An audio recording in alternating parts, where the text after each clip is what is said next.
NaMo बुद्धाय touch the lake 21 अप्रैल 2023 को international Buddhist confederation द्वारा अर्थात IBC द्वारा आयोजित वैश्विक बौद्ध शिखर सम्मेलन में परम पावन जी पधारे।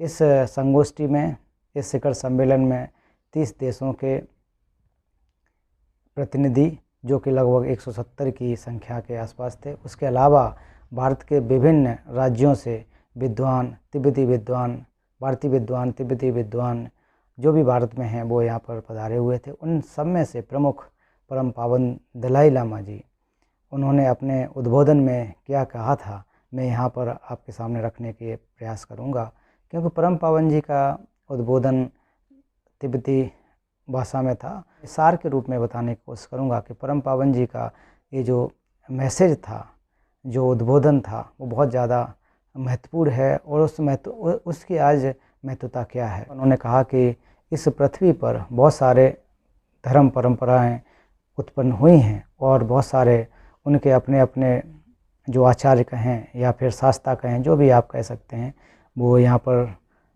आए और उन्होंने अपने अपने धर्म की व्याख्या की। लेकिन उन सब में से प्रतीत समुद्पाद की व्याख्या करने वाले शायद दूसरी परंपराओं में देखने को नहीं मिलते हैं, क्योंकि भगवान बुद्ध के दर्शन का जो सार है वो प्रतीत समुद्पाद है।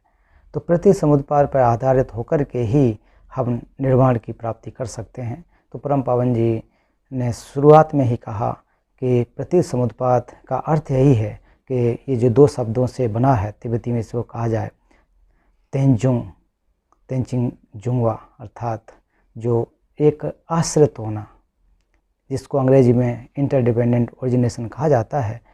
तो किसी वस्तु पर आश्रित होना पहले शब्द से स्पष्ट है कि इंडिपेंडेंट, तेंजुंग अर्थात तेंपा अर्थात होता है कि किसी पर आश्रित होना, वो अपने बिना किसी हेतु पर, बिना किसी दूसरे प्रत्यय पर आरोपित होके अपना रिजल्ट नहीं दे सकता, अपना परिणाम नहीं दे सकता है।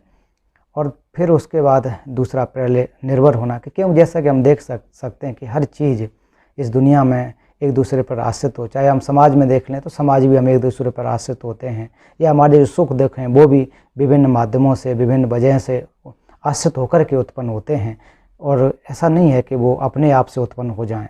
जैसे कि उदाहरण के रूप में अगर कोई फल है या अगर कोई बीज है, तो बीज को अगर आप किसी मेज़ पर रख दो और चाहो कि उसमें से अंकुर उत्पन्न हो जाए, वो संभव नहीं है, क्योंकि उसके लिए भी हमें उस बीज को भी आश्रित होना पड़ता है। उसके लिए हवा, पानी, खाद, प्रकाश इत्यादि पर आश्रित होना पड़ता है, तब जाकर के वो अंकुर देता। उसी प्रकार से हमारे जो सुख और दुख हैं वो विभिन्न माध्यमों से, विभिन्न कारकों से निर्भर होते हैं, तब उत्पन्न होते हैं। तो परम पावन जी ने कहा कि बुद्धत्व को प्राप्त करने के लिए, निर्वाण को प्राप्त करने के लिए हमें विभिन्न कारकों की आवश्यकता होती है, आश्रित होने की आवश्यकता होती है। और उनमें से सबसे महत्वपूर्ण हमारी जो करुणा है, तो करुणा बहुत ज़्यादा महत्वपूर्ण है। आचार्य चंद्रकीर्ति जी ने अपने ग्रंथ, जो कि माध्यमिक अवतरण में, जब वो स्तुति लिख रहे थे, स्तुति में देखा जाए तो स्तुति लिखते समय उन्होंने बुद्ध की स्तुति लिखी हो, बुद्ध को नमन किया हो या स्तुति लिखी हो, ऐसा देखने को नहीं मिलता है। तो सबसे पहले जो उन्होंने स्तुति की वो उन्होंने की है कि करुणा कितनी महत्वपूर्ण है। तो परम पावन जी ने कहा कि करुणा के बारे में चंद्रकीर्ति जी ने लिखा है, तो मैं उसको कोट करना चाहता हूँ। तो उस चंद्रकीर्ति जी ने क्या कहा वो मैं आपको बताता हूँ। क्योंकि करुणा ही जिन रूपी फसल की राशि का बीज और उसकी वृद्धि में जल की भांति तथा दीर्घकाल तक उपयोग के लिए पके हुए की भांति मानी गई है। इस कारण मैंने सर्वप्रथम करुणा की प्रशंसा की है।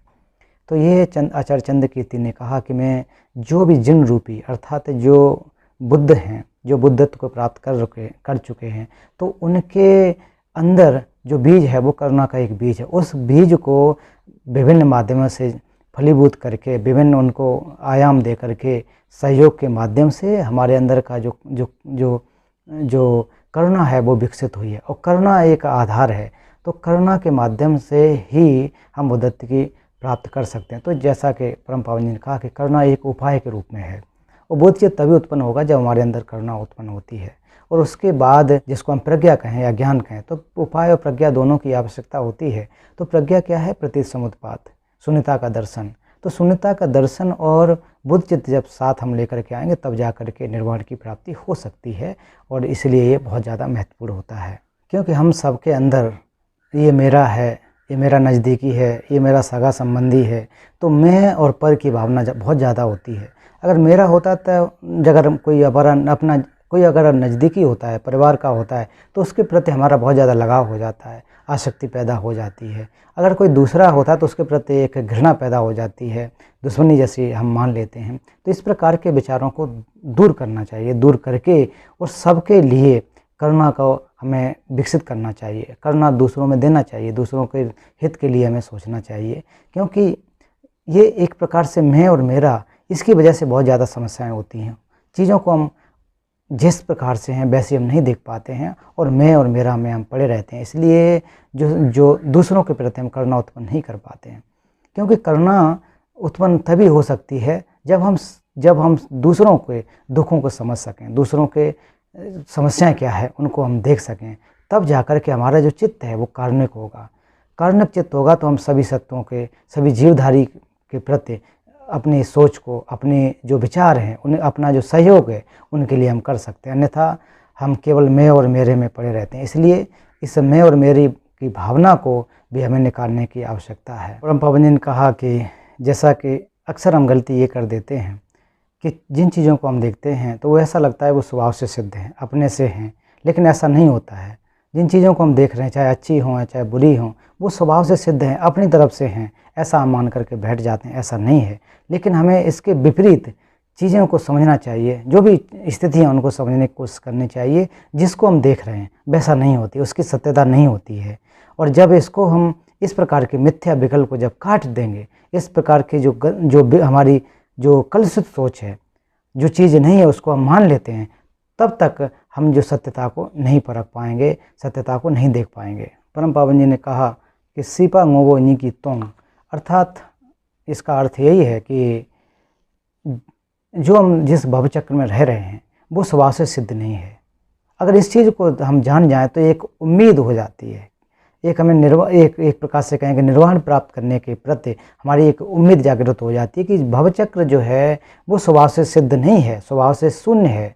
अगर स्वभाव से चीज़ें सिद्ध नहीं हैं तो उसके प्रति हमें आसक्त होने की आवश्यकता नहीं, उसके प्रति अटैचमेंट रखने की आवश्यकता नहीं है। तो इस चीज़ को हमें समझना, कार्य के जो विचार हैं, जो विद्वानों ने दिए हैं, उनको अगर समझेंगे तो हमें एक भवचक्र से निकलने की उम्मीद पैदा हो जाती है। अर्थात हमें एक जो धर्म का अभ्यास कर रहे हैं तो एक हमें उम्मीद देता है कि भवचक्र भी स्वभाव से सिद्ध नहीं है। जो भी चीज़ें हम देख रहे हैं वो स्वभाव से सिद्ध नहीं हैं, जैसी हैं वैसी नहीं होती हैं। तो हमें इससे मुक्ति प्राप्त कर लेनी चाहिए, इससे हमें परे चले जाना चाहिए। तो ये हमें एक प्रकार से उम्मीद देता है। फिर इसके बाद परम पावन जी ने आचार्य चंद्रकीर्ति के द्वारा रचित माध्यमिक अवतरण को उन्होंने कोट किया कि इस प्रकार से बुद्धि रूपी किरणों से आलोक को स्पष्ट किया है। सो हस्तगत आमले की भांति समस्त तीनों लोगों को आदितः अनुत्पाद के रूप में अवबोध कर व्यवहार सत्य के बल से निरोध, अर्थात जिसको समाप्ति निर्वाण में गमन करता है।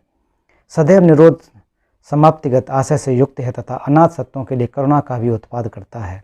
इस छठी भूमि के उत्तर अर्थात सातवीं भूमि में सुगत वचन के उद्धत मध्यम बुद्ध अर्थात जिनको प्रत्येक बुद्ध कहा जाता है, सहित सकल अर्थात श्रावकों को बुद्धि से पराजित करने वाला भी समृद्ध और परमार्थ रूपी विशाल एवं विकसित शुभ्र पंखों वाला विनय जन रूपी हंसों द्वारा सामने किया गया अर्थात सम्मानित वह हंसराज छठी भूमि का बुद्ध सत्व तो शुभ पवन बेल के बल से जिन अर्थात बुद्ध के गुणों वाले समुद्र को पार शीघ्र गमन करता है। तो ये उस ग्रंथ में कहा गया। तो परम पावन ने इस पर बहुत ज़्यादा महत्व दिया कि ये हमारे लिए उसी प्रकार से जिस प्रकार से जो इसमें हालांकि जो व्याख्या की गई है वो हमारी प्रज्ञा और उपाय, तो प्रज्ञा के रूप में बोधचित्त, माफ़ कीजिए, जो उपाय के रूप में बोधचित्त और प्रज्ञा के रूप में शून्यता अर्थात प्रति समुत्पाद के दोनों को जब तक हम साथ लेकर के नहीं चलेंगे तब तक बुद्धत्व की प्राप्ति होना संभव नहीं है। इसका एक उदाहरण दिया गया कि जैसे कि एक हंस रूपी, अगर हंस को देख लो तो उसके दो पंख होते हैं, तो दोनों पंखों के माध्यम से ही वो उड़ सकता है, वो एक जगह से दूसरे स्थान पर जा सकता है। तो उसी प्रकार से हम लोग भी जो सामान्य लोग हैं, तो अगर हमारे अंदर करुणा अर्थात बोधचित्त अगर हो और प्रज्ञा हो, तो इन दोनों को साथ लेकर के हम भावचक्र से परे जा सकते हैं। इन दुखों से मुक्त होकर के निर्वाण की हम प्राप्ति कर सकते हैं। को परम पावन जी ने कोट किया कि मैं भी इसमें प्रयासरत हूँ कि मैं भी प्रज्ञा और जो उपाय के रूप में हमारे बोधचित्त है उसका मैं निरंतर अभ्यास करता हूँ। पिछले लगभग कहा जाए तो 50-60 वर्षों से निरंतर मैं शून्यता पर, बोधचित्त पर, इन पर लगातार अभ्यास करते आ रहा हूँ। तो आप लोगों को भी इस पर अभ्यास करने की कोशिश करनी चाहिए, प्रयास करना चाहिए। परम पावन जी ने कहा कि मेरी भी कोशिश है कि कम से कम अपने जीवन के अंत तक मैं जो 5 मार्ग हैं उनमें से दूसरा जो प्रयोग मार्ग है, कम से कम वहाँ तक मैं पहुँच सकूँ, मैं प्रयासरत हूँ। तो हालांकि ये परम पावन जी ने हम लोगों का, आप सभी लोगों का एक हिम्मत बढ़ाने के लिए इस प्रकार के शब्द कहे हैं, क्योंकि परम पावन जी तो ऑलरेडी इन भूमियों को प्राप्त कर चुके हैं। वो ऑलरेडी साक्षात एक बुद्ध हैं, इनको प्राप्त कर चुके हैं। अनुष्ठान की चीज़ें हैं, जो अनुष्ठान के, जो धार्मिक रीति रिवाज की चीज़ें होती हैं, वो बहुत ज़्यादा लाभदायक नहीं है, बहुत ज़्यादा लाभदायक नहीं। उनसे थोड़ा बहुत हित हो सकता है, लेकिन आप चाहो कि उन्हीं के माध्यम से हम बुद्धिज़्म को पूरी तरह से समझ लें, बौद्ध दर्शन को समझ लें, तो वो संभव नहीं होता है। ये परम पावन जी ने हम सभी लोगों से, आप सभी लोगों से कहा कि उस ज़्यादातर कोशिश करना चाहिए कि हम जो श्रुतिमयी प्रज्ञा है, चिंतनमयी प्रज्ञा है, भावनामयी प्रज्ञा है, इन तीनों प्रज्ञाओं को हम आत्मसात करें, उनका अच्छी तरह से अभ्यास करें, तभी जा कर के हम अच्छी तरह से जो दर्शन है उसको हम समझ सकते हैं। बौद्ध धर्म की अलग अलग परंपराओं के बहुत सारे विद्वान, भिक्षु, भिक्षुड़ी, उपासक, उपासिका यहाँ पर पधारे हुए हैं। तो आप सभी लोगों को प्रयास करना चाहिए, कोशिश करना चाहिए कि जितना हो सके अभ्यास करें। और जो भगवान बुद्ध ने जिस प्रकार से कहा है कि जो चीज़ें हमें दिखाई देती हैं, जो वस्तुएं हमें दिखाई देती हैं, अर्थात हमारे मानस पर आती हैं, तो उनका हमें अच्छी तरह से भलीभांति परीक्षण करना चाहिए कि वो उसी प्रकार से हैं कि नहीं जिस प्रकार से हम देख रहे हैं। क्योंकि जो हमें आभास होता है जिन चीज़ों का, और उनके पीछे की जो वास्तविकता होती है वो अलग होती है। और इसके साथ साथ उन्होंने यही कहा कि जो अक्सर जो समस्याएं हैं वो हमारे बहुत ज़्यादा आरोपित कर ली जाती हैं, बहुत ज़्यादा बढ़ा चढ़ा करके देख ली जाती हैं। हम पीछे के जो सत्यता है उसको हम नहीं देख पाते हैं। तो कोशिश करनी चाहिए कि उस सत्यता को हमें समझने की कोशिश करनी चाहिए। जब समझने की, उसको देखने की, गहराई तक जाने की कोशिश करनी चाहिए। हालांकि तिब्बत की जो समस्या है वो बहुत ज़्यादा जटिल है, तो हम लोगों का यही प्रयास होना चाहिए कि उस जटिलता को एक अवसर के रूप में ले लें, उस समस्या को एक अवसर के रूप में ले लें।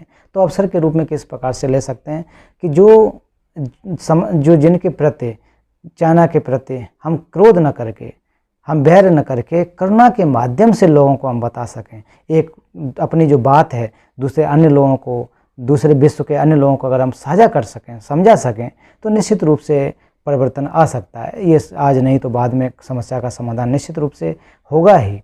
तो इसलिए हमें हिम्मत हारने की ज़रूरत नहीं है।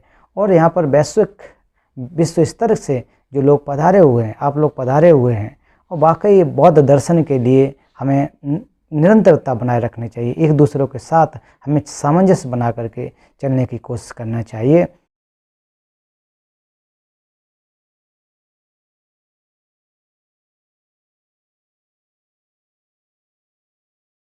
मैसेज था परम पावन जी का जो संबोधन था, जो वैश्विक बौद्ध शिखर सम्मेलन में, उसके सार के रूप में अगर हम देखते हैं तो बहुत ज़्यादा गंभीर था। तो गंभीरता को कैसे समझें कि परम पावन जी ने बहुत ज़्यादा प्रज्ञा पर, शिक्षा पर, जो हमारी इतर शिक्षा हैं, जो एक प्रकार से कहा जाए कि जो प्रज्ञा के 3 अंग कह लें या फिर उनको 3 भाग कह लें कि हमारी श्रुतिमय, चिंतनमय और भावनामय प्रज्ञा, उसके ऊपर परम पावन जी ने बहुत ज़्यादा जोर दिया। और फिर कहा कि इसके साथ साथ अगर हम बोधचित्त को साथ लेकर के आ सकें, तो बोधचित्त और प्रज्ञा दोनों एक जो चिड़िया या पंक्षी कह लें, उसके 2 पंखों के समान है। तो उसके लिए उन्होंने माध्यमिक अवतरण के आचार्य चंद्रकीर्ति द्वारा रचित माध्यमिक अवतरण के जो श्लोक हैं उसको कोट किया। उसमें जैसा कि कहा गया, एक हंस की परिभाषा दी गई कि अगर उस हंस के, उस चिड़िया के 2 पंख हैं तभी वो उड़ने में सक्षम हो सकता है, एक जगह से दूसरी जगह जा सकता है। अगर हमारे अंदर बोधचित्त और प्रज्ञा दोनों हैं, बोधचित्त और शून्यता दोनों हैं, तो निश्चित रूप से हम इस भावचक्र से परे निर्माण को प्राप्त कर सकते हैं। ये परम पावन जी का इस प्रवचन का एक प्रकार से सार के रूप में समझ सकते हैं। तो दोनों चीज़ें हमारे लिए जीवन के लिए, हमें बुद्धत्व को प्राप्त करने के लिए अति ज़्यादा महत्वपूर्ण हैं। वीडियो देखने के लिए आपका बहुत बहुत धन्यवाद। परम पावन जी दीर्घायु को प्राप्त हों और निरंतर इस पृथ्वी पर जितने भी जीवधारी हैं उन सभी का हित करते रहें, और हम सभी लोग परम पावन जी की दीर्घायु की प्रार्थना करते हैं कि वो लंबे समय तक रहें, लोगों का हित कर सकें, लोगों के दुखों को दूर कर सकें। आप सभी को नमो बुद्धाय। परम पावन जी दीर्घायु को प्राप्ति हों।